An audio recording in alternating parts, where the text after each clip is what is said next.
আমার কান্না করতে করতে আমি শেষ। আমি বাইরে ছিলাম, আমি তাড়াতাড়ি বাসায় এসে আমার ছেলেকে জড়িয়ে ধরি।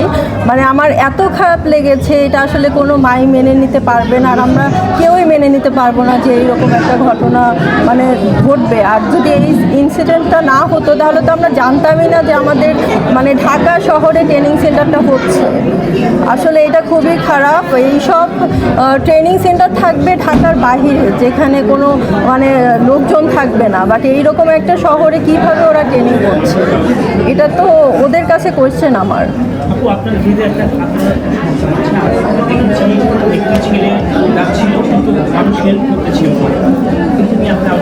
ভাই আমরা আসলে মানুষ না, আমরা অমানুষ। কারণ আমরা দেখলাম মানে যেদিন এই ঘটনাটা ঘটেছে, এই কথা বললে আমার কেমন যেন মানে লাগে, কান্না চলে আসে যে এইরকম ঘটনা আসলে কখনো তো দেখিনি।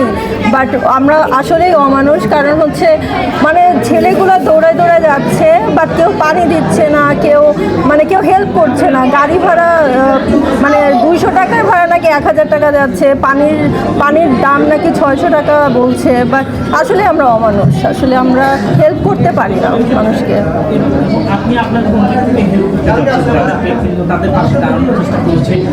এখন আমরা কিভাবে হেল্প করবো বলেন?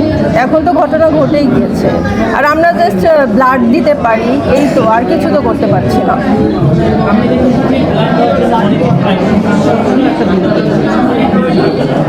হ্যাঁ, এরকম এখন আমরা যেই দেশে বাস করি, এখানে আসলে বাস করাই ঠিক না। আমি বলবো যে সব বাচ্চা কাচ্চা যাদের আছে সবাই দেশের বাইরে পাঠিয়ে দেন। এখন তো আমার ভয় লাগে আমার ছেলেকে স্কুলে দিতে। আমি তো প্রায় এক সপ্তাহের মধ্যে দিব না আমার ছেলেকে। আমি ওকে চোখে চোখে রাখতেছি, আমি সারাক্ষণ কথা বলতেছি, মানে এইটা আসলে বলে বোঝানো যাবে না।